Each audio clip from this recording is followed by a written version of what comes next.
Добрый день, уважаемые коллеги. Спасибо большое, что откликнулись на наш призыв. Сегодняшняя пресс-конференция посвящена вопросам информационно-разъяснительной просветительской направлению в части изменений федерального законодательства, касающихся применения нового вида контрольно-кассовой техники с применением онлайн-передачи данных.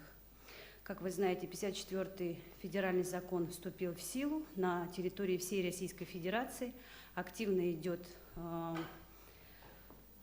разъяснение и проведение работы по регистрации такой техники. Предприниматели во всех регионах, тех, кого это коснулось, в результате того, что закон поэтапно вводится, мы видели первый этап, это для ЕГАИС с 1 марта он вступил, сейчас второй этап с 1 июля.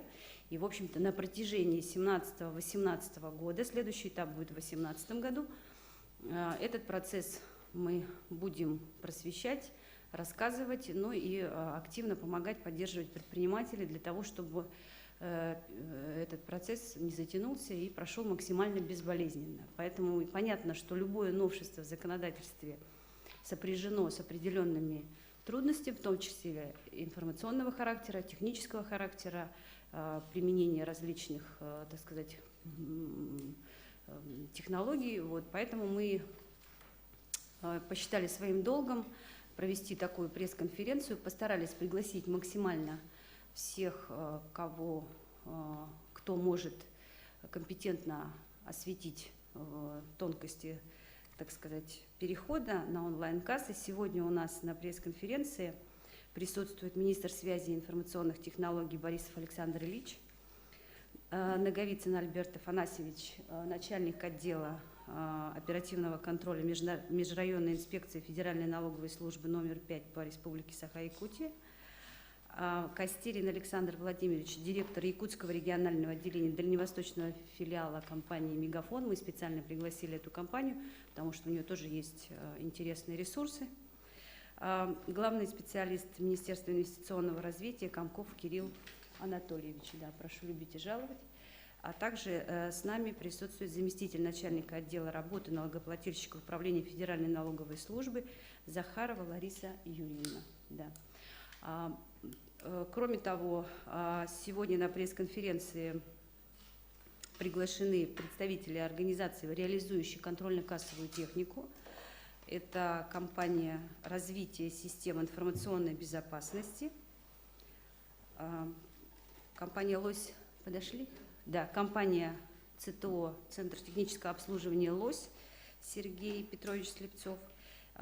Данилова Лена Михайловна, общественный омбудсмен по нестационарным торговым объектам, пожалуйста, тоже мы пригласили. Окорокова Александра Афанасьевна, общественный омбудсмен по налогам, директор агентства по защите налогоплательщиков, который тоже непосредственно работает с предпринимателями и может тоже провести разъяснительную работу. Итак, я считаю пресс-конференцию открываем, так сказать. И первое слово, наверное, предоставим для начала налоговой инспекции, да, потому что основной, так сказать,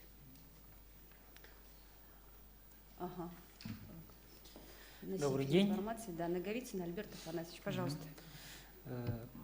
Вкратце, если остановиться, то в Федеральный закон 54 ФЗ о применении контрольно-кассовой техники внесены изменения в прошлом году Федеральным законом 290 ФЗ. То есть почти уже год мы проводим работу по информированию и регистрации контрольно-кассовой техники, так называемой в народе онлайн-кассы. И законодателем установлены переходные периоды. То есть до 1 февраля 2017 года, в принципе, юридические лица, индивидуальные предприниматели могли применять контрольно-кассовую технику старого образца. А с 1 февраля 2017 года налоговые органы регистрируют только контрольно-кассовую технику нового образца, которая передает данные. А с 1 июля 2017 года все индивидуальные предприниматели и юридические лица обязаны применять только контрольно-кассовую технику нового образца с фискальным накопителем, который передает данные в Федеральную налоговую службу. Федеральным законом, вот когда внесены изменения, можно сказать, что закон полностью поменяли о применении контрольно-кассовой техники и внесли новые понятия, как оператор фискальных данных, юридическое лицо, которое является промежуточным между налогоплательщиками и Федеральной налоговой службой, такое понятие, как фискальный накопитель. И на сегодняшний день в республике зарегистрировано более 4500 аппаратов контрольно-кассовой техники. И как бы каждый день мы ведем работу по регистрации, перерегистрации, а также по информированию налогоплательщиков по применению контрольно-кассовой техники. Что касательно переходного периода, то с 1 июля 2018 года у нас будут обязаны перейти к обязательному применению контрольно-кассовой техники плательщики единого налога на вмененный доход и патентной системы налогообложения. Ну, вкратце, вот так. Да, я добавлю Альберта Афанасьевича, что вот та цифра, которая была озвучена, 4581 единица сейчас на сегодняшний момент касс зарегистрированы, это 72% от тех зарегистрированных ранее, да, контрольных касс, той техники, которая ранее была зарегистрирована. Правильно понимаю, да? Да, мы поставили задачу, что к 1 июля 2017 года должны перевести более 6000 единиц контрольно-кассовой техники, которые были юридические лица, индивидуальные предприниматели, которые были и до вступления данного закона обязаны применять контрольно-кассовую технику. На сегодняшний день из них 75% перешли на обязательное применение контрольно-кассовой техники. Федеральной налоговой службой подготовлено письмо о том, что 20 июня 2017 года, о том, что если плательщики своевременно предприняли меры по приобретению данной контрольно-кассовой техники, но в силу условий, которые не возникают от них, они не успели зарегистрировать данный аппарат к 1 июля, налоговые органы их не будут привлекать к административной ответственности за неприменение. При этом условия для того, чтобы юридические лица, индивидуальные предприниматели не были привлечены к административной ответственности, является то, что они заключили договор до 1 июля 2017 года на поставку контрольно-кассовой техники, они его оплатили и предоставили копию в налоговый орган. В этом случае мы их к административной ответственности не будем привлекать. То есть данная мера направлена на тех индивидуальных предпринимателей и юридических лиц, которые своевременно подали заявку на регистрацию, но по тем или иным причинам не получили еще контрольно-кассовую технику. Потому что у нас есть сбои некоторые, да, но мы еще отдельно на этом остановимся. Также, Альберт Афанасьевич, прокомментируйте, мы провели работу по включению по федеральному закону, субъекты имели право внести 2 перечня населенных пунктов, по которым индивидуальные предприниматели и юридические лица освобождаются от применения контрольно-кассовой техники. 2 перечня. Первый – это перечень труднодоступных и отдаленных. Уполномоченный, в свою очередь, внес предложение о том, чтобы включать туда только населенные пункты отдаленностью 10 километров от центра. И второй перечень – это перечень населенных пунктов, где связь интернет-связь недостаточно соответственного уровня, соответственного качества.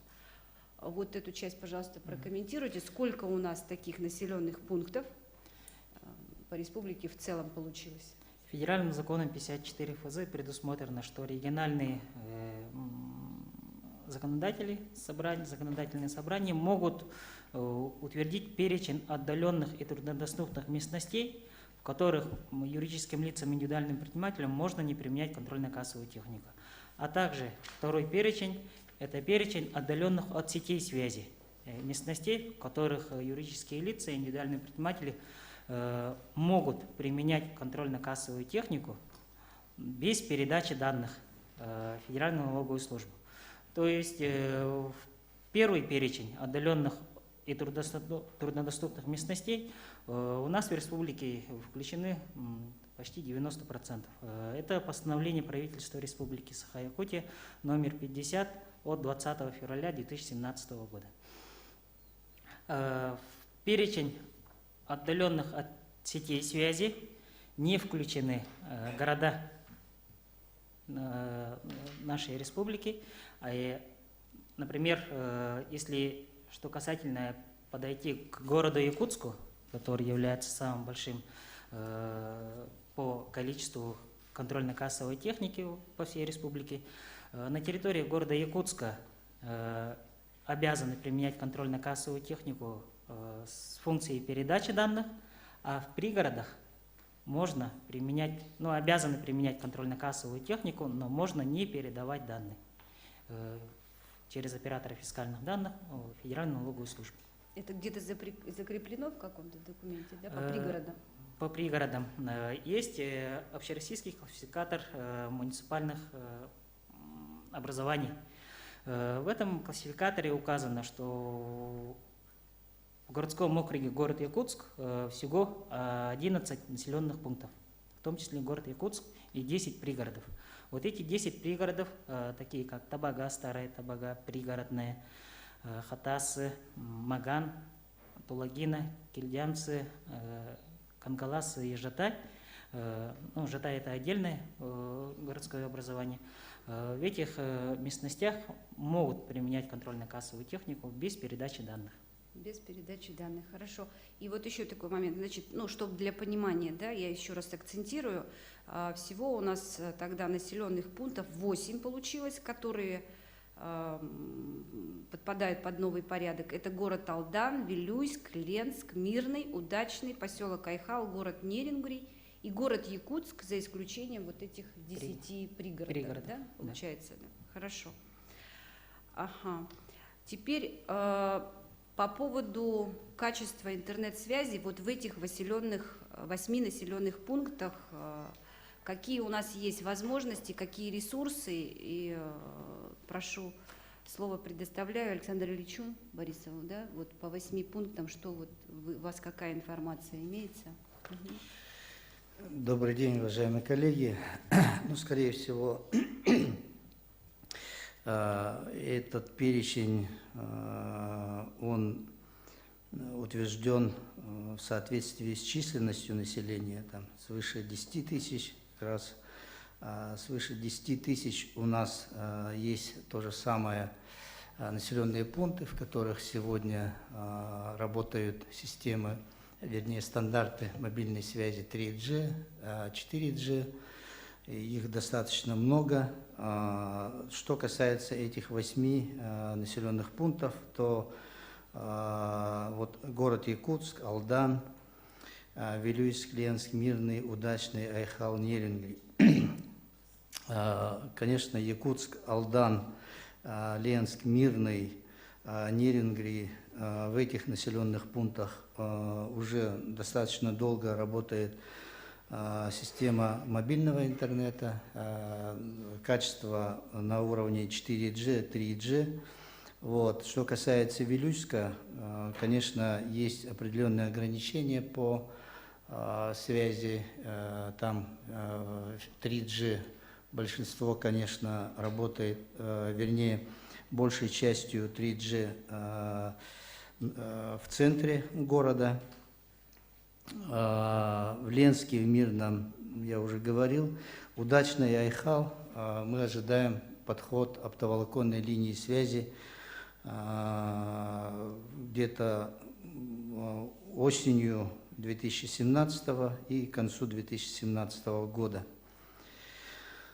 Так что, в принципе, на сегодня во всех этих населенных пунктах работа контрольно-кассовых машин, она вполне приемлема. Я так думаю, уверен, что вообще эта система, она продумана ну, для работы и для удобства всех предпринимателей, да, с учетом того, что мобильная связь не может быть гарантированной даже там в Вашингтоне, Нью-Йорке и в Москве. Это однозначно. Есть такие ну, условия, специфические условия распространения радиоволн. Вот, их достаточно хорошо мы замечаем, допустим, на переправе реки Лена, да, это отражение от воды, и есть определенные участки, где просто-напросто мачта наша видна, видны достаточно много, если видеть, если знать, где расположены станции мобильной связи. Их у нас каждая компания насчитывает более 100 для покрытия города Якутска. Да? Многие думают, наверное, что на башне установили одну антенну и покрыли весь город. На самом деле у каждой компании их станций, базовых станций более 100. Я не буду уточнять, у кого сколько. Да? Вот. И мы, вот, находясь на пароме, иногда бывает, что FM-вещание пропадает, и пропадает мобильная связь. Вот. Есть такая система гарантированной доставки. То есть вся эта система передачи информации для налоговой инспекции, она подразумевает систему гарантированной доставки. То есть на момент отсутствия интернета система копит в себе эту информацию и, попадая в зону с уверенным приемом этого сигнала, выстреливает туда, куда надо эту информацию. Вот, я бы хотел показать систему электронного документооборота органов власти республики, которая как раз-таки также имеет систему гарантированной доставки. Вот, этой системой электронного документооборота пользуются сейчас все органы власти. Мы можем работать дома, можем работать везде, выезжая в районы и так далее, отписывая документы, находясь в любом месте, но работа продолжается, и попадая в зону уверенного приема, сигнал в зону уверенного приема, все наши письма, там, поручения и так далее, они попадают по адресату.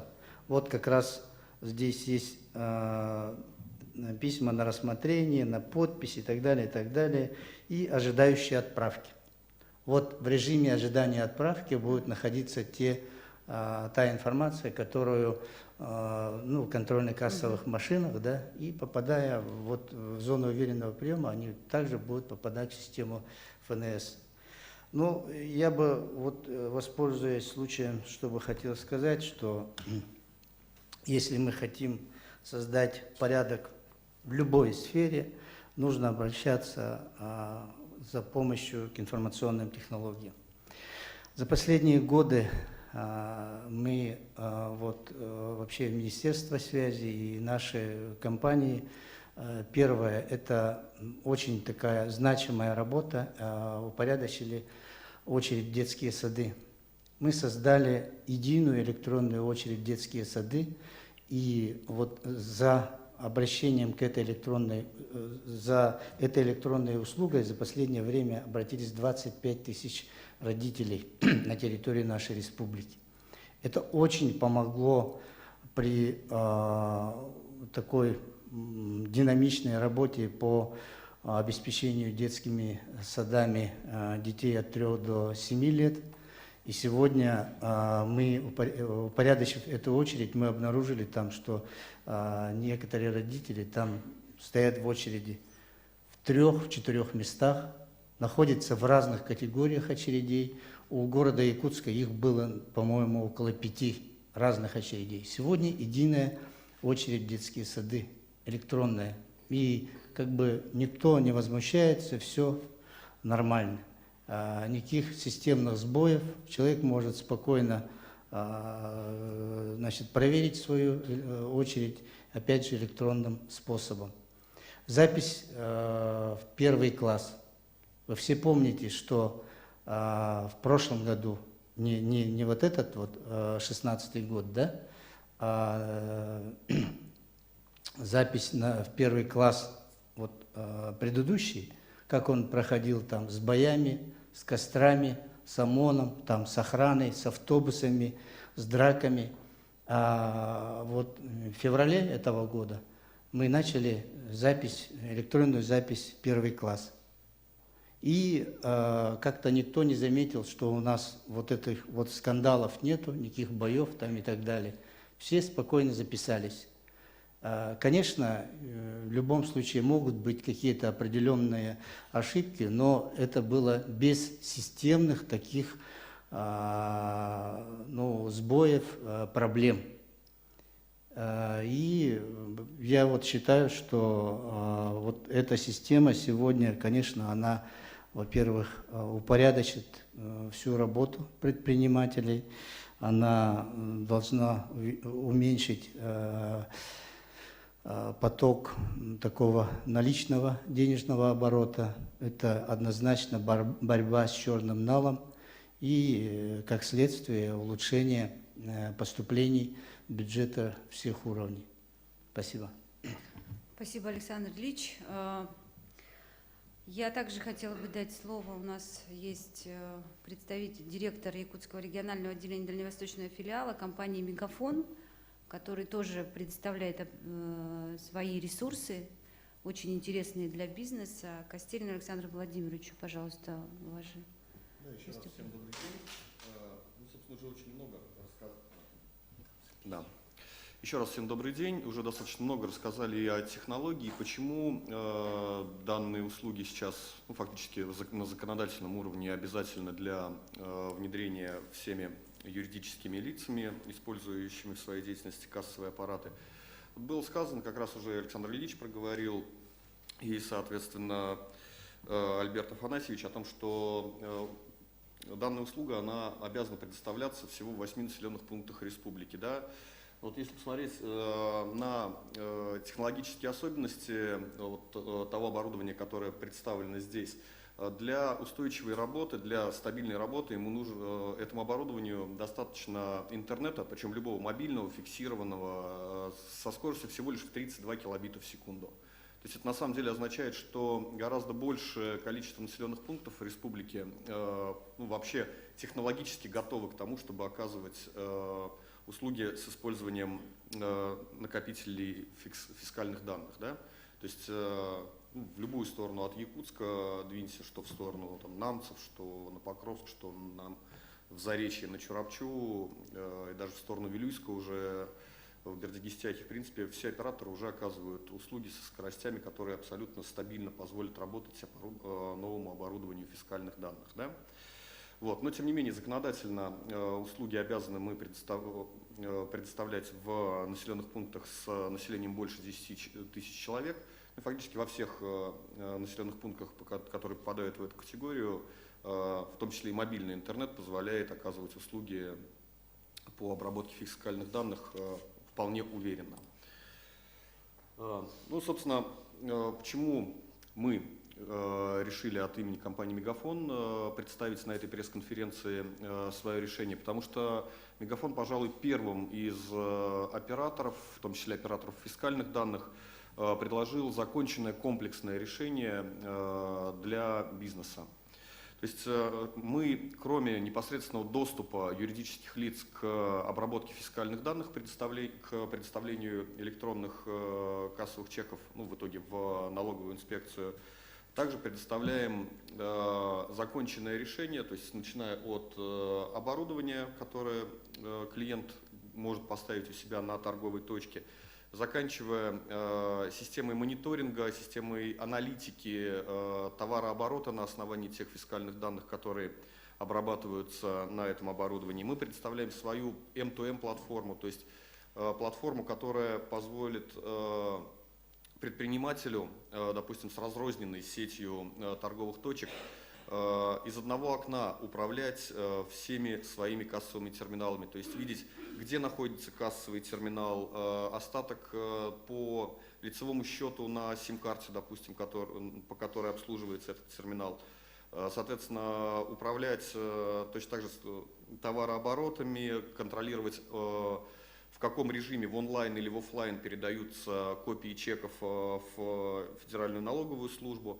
Вот. И тут важно отметить, что этот тариф мы сделали максимально льготным для предпринимателей, то есть всего 4300 рублей за 13 месяцев. Из этой суммы 3000 рублей – это обязательный платеж в адрес оператора фискальных данных. То есть фактически только 100 рублей в месяц Мегафон берет вот за всю платформу, которая позволяет управлять кассовым оборудованием юридического лица или частного предпринимателя.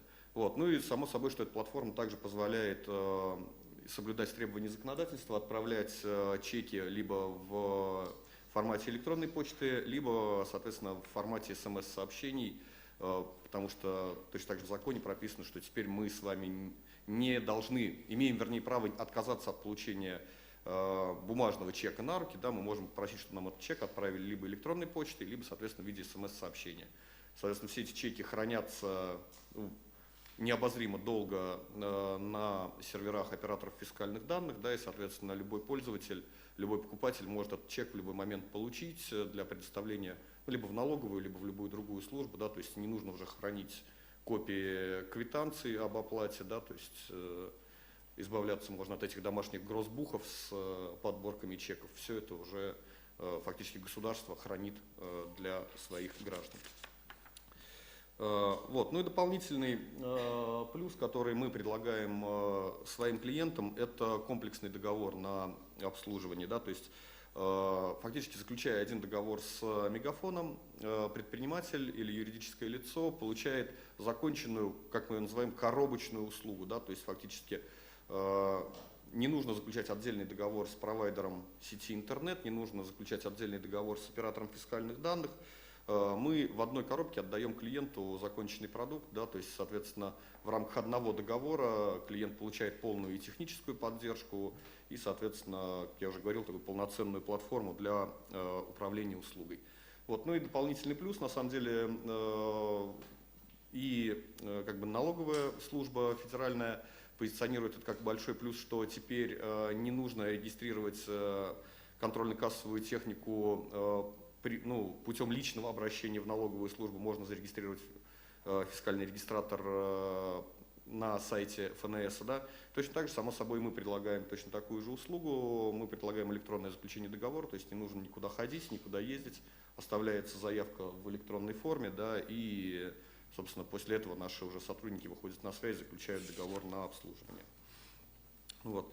Ну, еще раз хочется подчеркнуть, что в рамках данной услуги мы предоставляем также платформу управления сим-картами, где можно посмотреть и где находится сим-карта, физически находится, то есть координаты ее посмотреть, провести диагностику оборудования, диагностику сети, соответственно, заблокировать сим-карту, допустим, и, соответственно, заблокировать регистратор, если это необходимо вот в данный конкретный момент, изменить лимиты на лицевых счетах, ну и, соответственно, один из самых главных инструментов – это инструмент формирования отчетности и аналитики при обработке данных, полученных с фискальных регистраторов.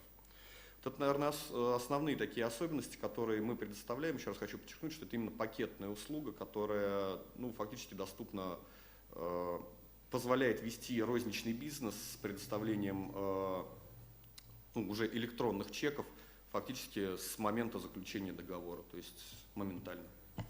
Спасибо большое, Александр Владимирович. Очень интересная информация. Конечно, технологии не стоят на месте, и такие, действительно, вот то, что вы акцентировали, я общалась с многими предпринимателями, практически у всех спрашиваю, как идет процесс по онлайн-кассам, и вот большинство отмечает, что очень удобно.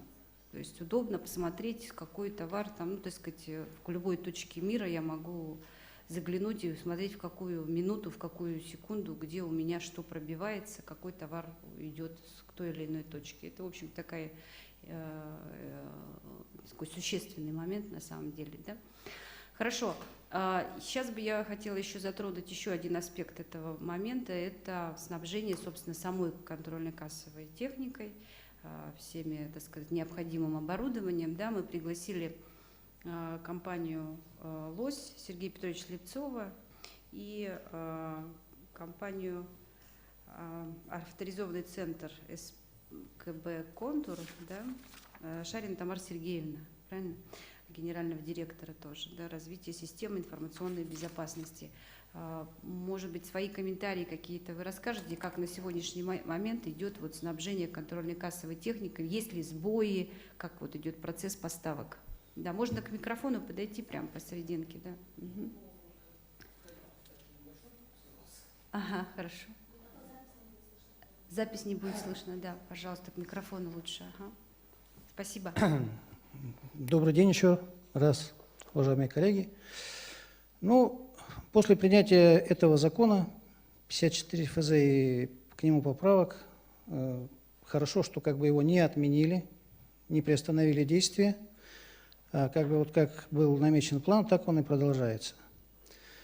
Потому что когда принимается какой-нибудь закон, и потом какие-то начинаются исключения, отсрочки, это, в общем-то, на бизнес плохо влияет. По поводу, конечно, подготовки к реализации самозакона по обеспечению кассовой техникой, ну, как во всем новом, это были, конечно, издержки. Сейчас процесс, как бы вот у нас неоднократно уже были совещания в налоговой, процесс налаживается. Уже там были проблемы, в общем-то, не с кассовой техникой, а с фискальными накопителями, которые вот пришли на замену ЭКЛЗ.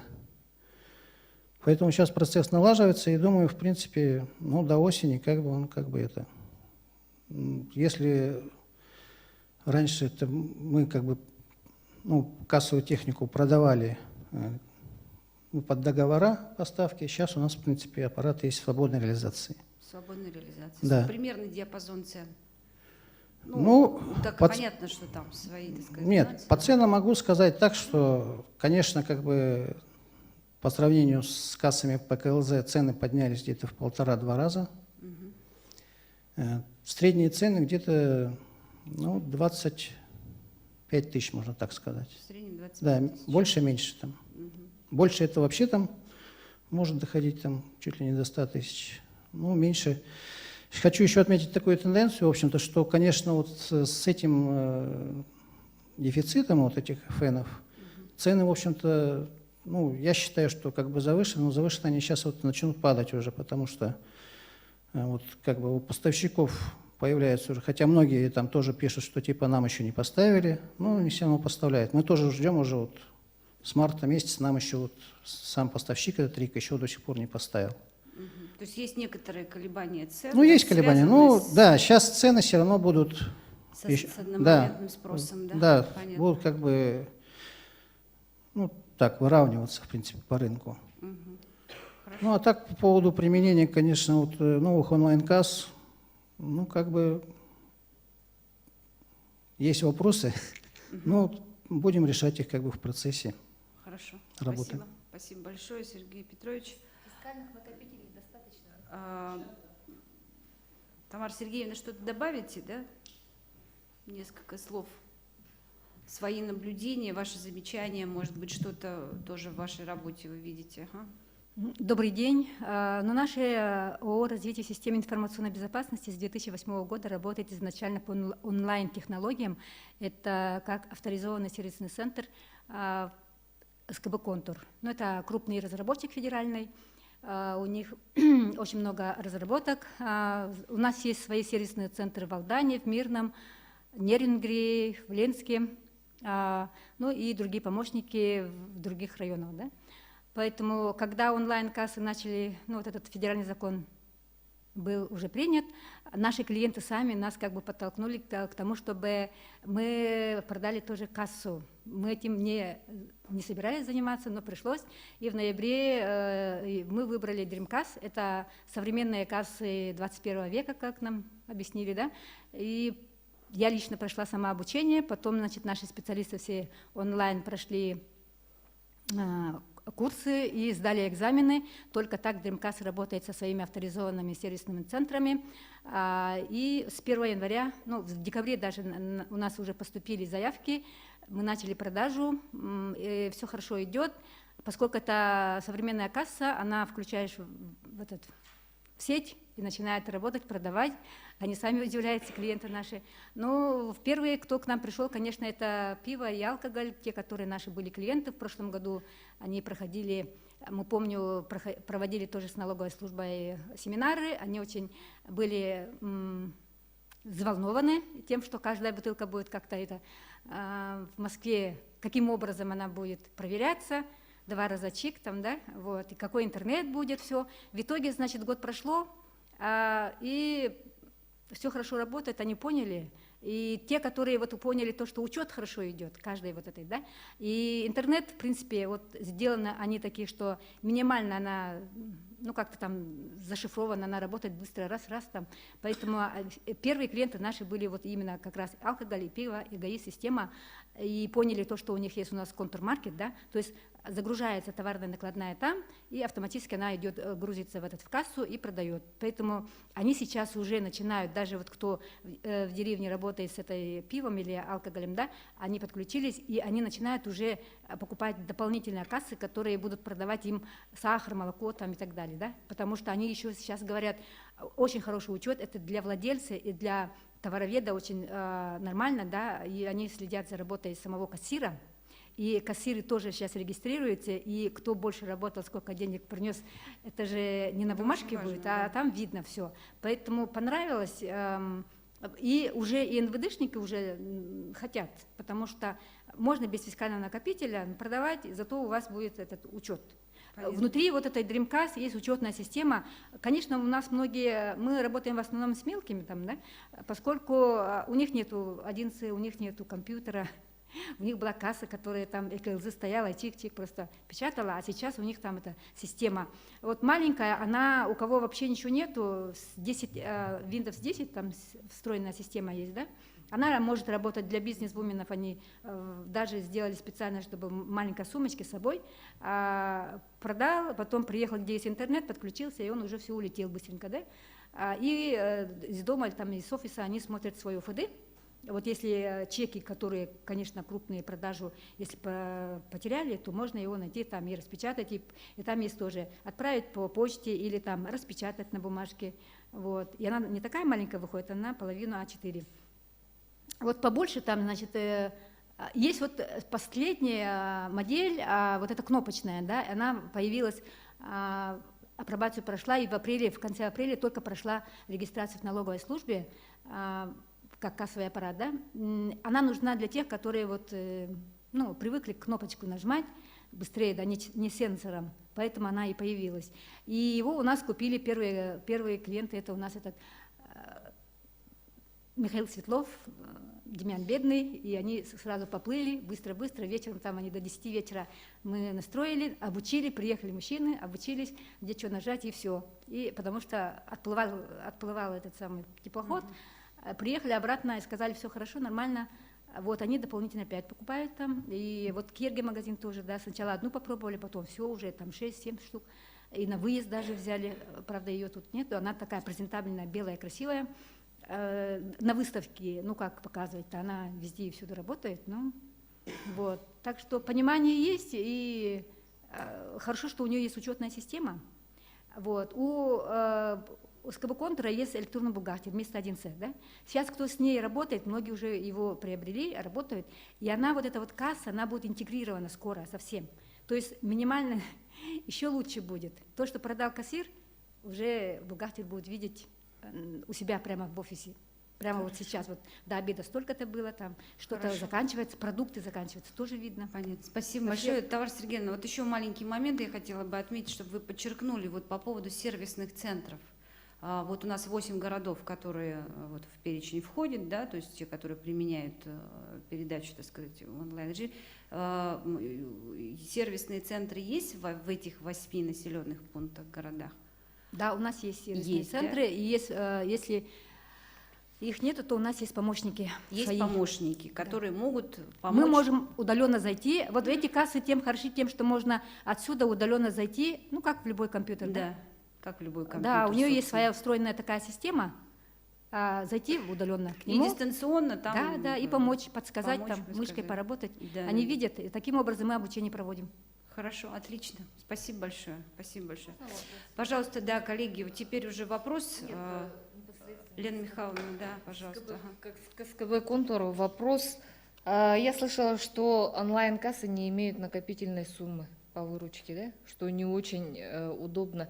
Вы сейчас сказали о том, что в Dreamcast это есть. Это только в Dreamcast есть система учета? Ну, мы не работаем с штрихом или, ну, Apollo вот сейчас это начали, да, нет, на самом деле накопительная система, она вот это точно есть, и каждый день она выводит отчет, там точно есть все. Ну, то есть, если ежемесячно на каком-то торговом предприятии идет инвентаризация, там, ну, условно, там, на конец месяца, данные по накопительная сумма, вот это вот за месяц конкретный, да? Это есть. Это в ОФД, но не в самой кассе. То есть предпринимателю, чтобы сделать инвентаризацию, ему надо обращаться в ОФД за данными. Спасибо. Хорошо, А в спасибо. Dreamcast это уже заложено, то есть я сама могу. Да, пожалуйста, ага, чуть-чуть добавить. И еще у нас один момент, который мы хотели Не ожидал, обсудить. что первым буду выступать. Ничего. Как бы маленько это, ну так. Вы- В общем-то, раньше кассы делились на автономные и подсистемы. Сейчас такого понятия нету. Все кассы работают как бы по большому счету как подсистема. Они все могут работать в составе товароучетных систем, в составе товароучетных программ. И как бы автономные кассы, которые вот раньше были, Меркурий, Элвисы. Меркурий сказали, они до осени доработают, он будет работать в режиме ФР. Элвисы до Нового года. То, что вот как бы вот в Dreamcast, что у них хорошо, у них как бы встроена эта программа уже там, магазин или как там, да? Она уже встроена. И в принципе это уже по большому счету это подсистема, вот как раньше называли. Сейчас многие, ну даже вот в следующем году взять, вот многие предприниматели, которые были освобождены от применения ККМов, начнут выбирать тоже кассу. Многие НВДшники работали на автономных кассах, на маленьких. Им как бы, если небольшой киоск, магазин, им товароучетная система как бы не была нужна. Да. Сейчас как бы это, соответственно, ну, закон как бы подталкивает людей, чтобы типа, вот как раз, вот как Александр Ильич сказал, надо внедрять новые технологии. Ну, в принципе, это тоже правильно. Но в зависимости от уровня развития бизнеса и ну, как потребности, в общем-то. Товароучетная система нужна, если работает как бы наемные работники, там какая-то, ну, какой-то небольшой хотя бы бизнес, такой разветвленный более, да. Если работает один ИПшник, ему эта товароучетная система как бы, он сам ездит, закупает товар, сам его продает. В общем-то, это, не знаю, как это будет востребовано. Понятно. Хорошо, спасибо большое. Но у нас есть до 2018 года для ЕНВДшника. ЕНВДшники подпадают и патентщики только с 2018 года, да. Поэтому сейчас система отрабатывается. На Всероссийской конференции уполномоченных в Москве, вот, когда было в прошлом году в декабре месяце, мы общались с Мишустиным, и понятно, что наш призыв бизнес-омбудсменов со всей Российской Федерации к тому, что мы боимся за тех, чтобы не потерять вот этот маленький сектор, как раз вот индивидуальные предприниматели, которые предоставляют услуги, да, самый-самый вот мир. Поэтому надеемся, что все-таки в этой части будут определенные подвижки. Все равно, что как вот с перечнем у нас вышло, вот перечень же ввели, тем не менее у нас освобождены. Вот, то есть это уже большой пласт, в общем-то, предпринимателей, патентщиков и НВДшников, я думаю, он сохранится. Да, конечно, Альберт Афанасьевич еще не... По плательщикам единого налога на вмененный доход и патентной системы налогообложения, которые обязаны будут применять контрольно-кассовую технику с 1 июля 2018 года. Вкратце хочу остановиться в том, что федеральным законом, который внес изменения 54 ФЗ по применению контрольно-кассовой техники, также есть и переходный период, такой как, что те плательщики, которые являются и оплачивают единый налог на вмененный доход и патентную систему налогообложения, индивидуальные предприниматели, что касается вот микробизнес, да, они могут не указывать наименование товаров, работ, услуг в кассовом чеке до 1 февраля 2021 года в случае, если они не реализуют подакцизные товары. К этому перечню у нас относятся все индивидуальные предприниматели, применяющие систему налогообложения, такие как УСН и НВД, упрощенная система налогообложения, единый налог на вмененный доход, патентная система налогообложения, единый сельскохозяйственный налог. То есть все индивидуальные предприниматели, которые применяют спецрежимы и не реализуют подакцизные товары, могут не указывать наименование товаров, работ, услуг в кассовом чеке до 1 февраля 2021 года и, в принципе, могут не вести товароучетные программы. Они могут в кассовом чеке могут указывать только суммовые показатели. Но применяют контрольно-кассовую технику. Контрольно-кассовую технику они применяют, обязаны применять будут с 1 июля 2018 года, но могут не указывать в кассовом чеке наименование товаров, работ, услуг. Понятно. Хорошо. Кто из приглашенных, может быть, еще хочет добавить пару слов? Все, да? Ну, и, может быть, есть вопросы еще, коллеги? Да, пожалуйста, Александра. Александра Окрокова, бизнес-омбудсмен по налогам, агентство по защите прав налогоплательщиков. У меня несколько вопросов, в частности, к налоговому органу. Альберт Игнатьевич, мне очень интересно ваше мнение.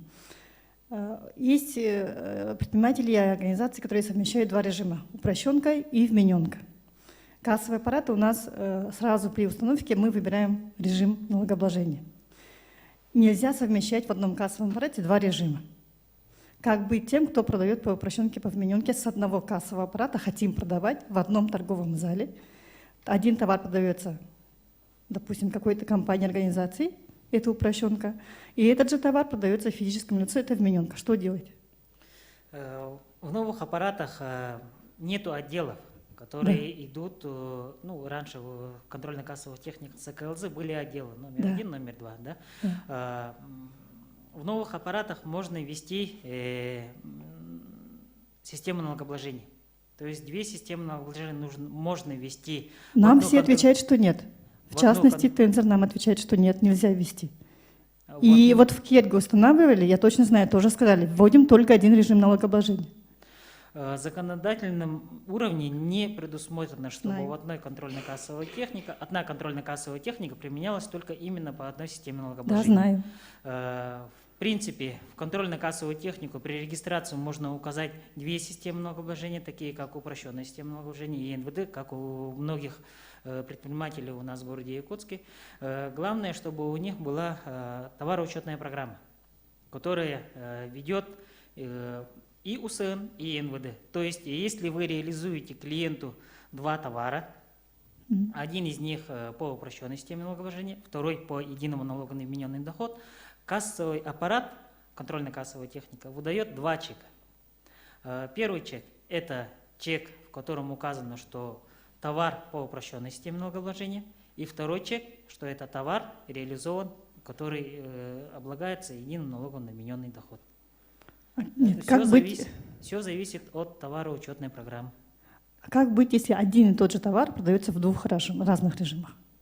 Ну, нужно определиться, к кому отнести. И это невозможно. Например, магазин продает вычислительную технику. Покупают как предприниматели, организации по счетам, под накладным, но оплачивают наличными. Это связано с предпринимательской деятельностью, под ЕНВД не подпадает. Это упрощенка однозначно. И этот же компьютер покупает физлицо для домашнего быта, для семейного личного использования. Это ЕНВД. Как мне этот товар продать? Он стоит у меня на учете на 41-м счете как товар, который может быть продан и в режиме УСН, и в режиме ЕНВД. Что мне делать? В принципе, тот аппарат не разделяет, контрольно-кассовая техника не разделяет УСН или НВД. Да, в этом проблема. Как мне решить эту проблему? От товароучетной программы.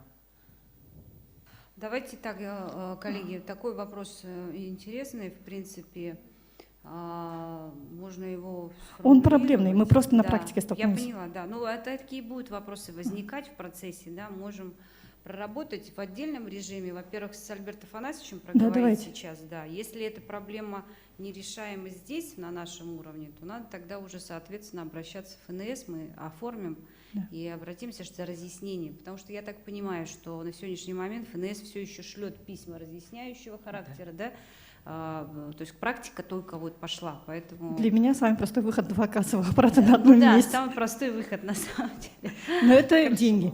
Да. Да, это ужасно. Ну, двойной расход. Да, понятно. Спасибо. Теперь И следующий еще вопрос. Да. На той неделе в средствах массовой информации, в сети интернет появилась информация о том, что для ИНВДшников и патентщиков, возможно, уже внесен законопроект в Госдуму о том, что переходный момент переводят с 1 июля 2018 года на 1 января 2021 года. Что-нибудь, какая-нибудь информация налоговых служб об этом есть? Это законопроект, внесенный в Госдуму. По Переходный момент с 1 июля 2018 года для ИНВДшников и ЕПшников переносится на 1 января 2021 такой года. информации нету. И однозначно, что федеральный закон не будут менять, и плательщики единого налога на вмененный доход и патентная система налогообложения обязаны будут применять контрольно-кассовую технику с 1 июля 2018 года. Никакого переходного периода на сегодняшний день нет. Ну, нету, я просто говорю о том, что есть законопроект, Ну, внесенный в Госдуму. Александра, проектов много, и он не один. И Хорошо. инициатив много, потому что есть разные мнения, есть разные точки зрения. То есть на сегодняшний момент вот ситуация такая, что никакого переходного периода не будет. То есть вот то, как запланировано, эта система должна заработать. Ну, и Все. последний вопрос можно? Да, пожалуйста. У нас кассовые аппараты, если мне подтвердят вот Лось и Контур, они максимально работают при низких температурах до минус 20 на улице. У нас и в городе Якутске, в частности, есть рынки, где идет уличная торговля. Там и НВДшники, и ЕПшники, они уже сейчас беспокоятся о том, как нам работать на улице, если у нас ниже минус 20. У нас в законе о ККТ 54 ФЗ, напомню, есть льгота. Могут не применять кассовые аппараты при работе на выставках, ярмарках, рынках, за исключением, вот в этих исключениях есть те, кто торгует с автолавок, с помещений контейнерного типа и так далее и тому подобное, которые обеспечивают выкладку товара и сохранность товара. Статья 2 Федерального закона 54 ФЗ, которую вы только что прокомментировали, она есть и работает. В принципе, индивидуальные предприниматели, либо юридические лица, которые реализуют те же товары вот, в тех местах, которые вы сказали, это в ярмарках, рынках, за исключением автолавок, автофургонов, освобождены от применения контрольно-кассовой техники. Как таковой, большой проблемы по применению контрольно-кассовой техники в данном случае мы не видим. Можно будет, Кальберт Александрович, к вам отдельно подойти по этому вопросу? Можете написать запрос, мы ответим. Хорошо, спасибо. Спасибо большое. Я думаю, ну, более-менее мы постарались осветить все разные аспекты, по сути, все те вопросы, которые возникают у бизнес-сообщества. Если, конечно, этот процесс еще будет длиться, я хочу всех поблагодарить. Да. Александр Ильич, еще вы добавить хотите, да? Да. Вопрос. Так, у меня вопрос, да, оптовики задают наши поставщики. Если, допустим, оптовик, у него УСН, он отгружает, работает, у него есть торговый представитель, он отгружает своих клиентов, то есть нас, маленьких ИПшек. Вот эти торговые представители, они обязаны иметь онлайн-кассу? Взаимоотношения оптовика и торгового представителя какие? Договорные? Вопрос По договору? По договору. По договору поставки? Торговый представитель, оптовик передает тот или иной товар по договору торговому представителю. Да. Торговый представитель выступает в данном случае как агент? Ну, как представитель поставщика. Агентский договор есть понятие, есть просто купля-продажа, разные взаимоотношения. Да, ИП. Он работает Да, за, за товар. за комиссионное вознаграждение. Вот агентский — это просто как бы цепочка одного звена. Вот разница в этом хорошо. определяется. У них договор какой? Вот вопрос еще не сформулирован. Договор между агентом и моим поставщиком? Да. Ну, я не знаю, какой у них между собой договор. Потому что здесь и у нас еще есть федеральный закон 103 ФЗ Мгм. о платежных агентах. Мгм. Если посмотреть с этой стороны, то у них должен быть специальный банковский счет. То есть все взаиморасчеты между поставщиком, вот оптовиком, и агентом должно происходить через специальный банковский счет с обязательным применением контрольно-кассовой техники. При этом в силу инструкции Центрального банка России номер 3210У они должны иметь отдельную кассовую книгу. То есть тут нужно вопрос конкретно сформулировать, какие взаимоотношения между торговым представителем Мгм. и оптовиком. поставщику, и оптовиком. Да, да. Мгм. Ну, то есть они могут выступать, все дело вот в этих отношениях, они могут выступать как представителями Все поставщика. зависит от договора. Нам нужно посмотреть Мгм. договор вот этот, как у них заключен договор. А так, если они выступают как представитель, то они могут по расходнику наличные забирать. Нет, все равно должны применять контрольную кассовую технику. Какую? Расходный кассовый ордер и приходный кассовый ордер – это не кассовые документы, это бухгалтерские По документы. доверенности в таком случае. А факт Могут? реализации, как они будут подтверждать того или иного товара? В доверенности У нас- указывают. У нас подтверждающим На каждую реализацию сумму? товара, Допустим, наличном поставщик расчете. мой пишет, я, Иванов, доверяю там Петрову получить с вас по накладной такой-то там 3000 рублей. документом, подтверждающим реализацию товаров, работ, услуг, федеральным законом 54 ФЗ является бланк строгой отчетности либо кассовый чек. Бланк строгой отчетности в таком случае может быть? Бланк строгой отчетности у нас есть постановление правительства, Мгм. и оно, постановление правительства 359 от 2008 года, и оно применяется только в отношении с физическими лицами. А я так Мгм. понимаю, что у вас Мгм. взаимоотношения идут между Мгм, юридическим понятно. лицом и индивидуальным предпринимателем. Соответственно, бланки строгой отчетности в отношении данных взаимоотношений не применяются. Еще следующий вопрос. Была такая проблема отсутствие номера дома в адресе. Еще раз вопрос. Отсутствие номера дома. И не могли зарегистрировать кассовый аппарат. Э, Ну, вот улица Лермонтова, все. Или указывают улица Лермонтова, квартал 103. Номера дома нет. регистрация- Такого много. Регистрация у них проходила, получается, через личный кабинет, Да. я так понимаю. Если в личном кабинете нету адреса, а адрес у нас в личном кабинете контрольно-кассовой техники при регистрации подтягивается с ФИАС, с Федеральной информационной адресной системы. ФИАС у нас курирует Федеральная налоговая служба, но вводит данные туда муниципалитет. То есть вопросы сразу к мэрии города Якутска.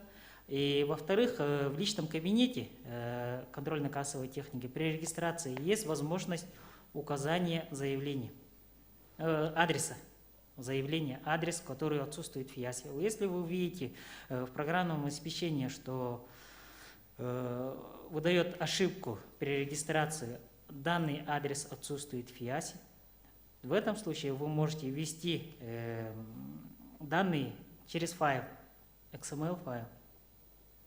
При этом расширение нужно указать CSV.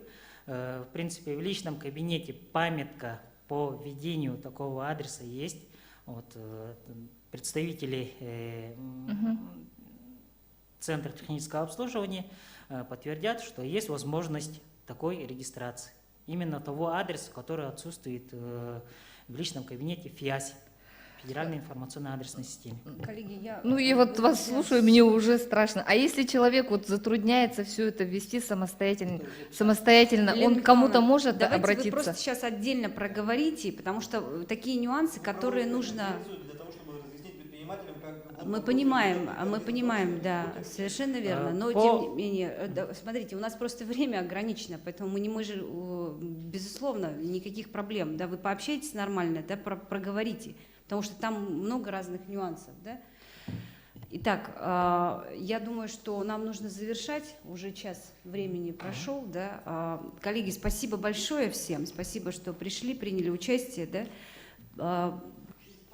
Вопросам можно подойти вот сейчас у кого, к Альберту Афанасьевичу, там, ко мне, Александру Ильичу. Да? Пожалуйста. Спасибо большое. Спасибо. Вот для понимания такого общего состояния качества мобильного интернета на территории республики, я бы хотел сказать, что у нас в республике 168 населенных пунктов находится в зоне 3G и 21 населенный пункт в зоне 4G. Вот. В зоне 4G, вот этот 21 населенный пункт, это порядка 57,7% населения там проживает. А 168 3G, там проживает порядка 73,5% населения. Это 168 населенных пунктов. Ну, 3G это без проблем должен справиться с тем объемом информации, которая будет проходить по контрольно-кассовым машинам. Спасибо. Еще раз всем.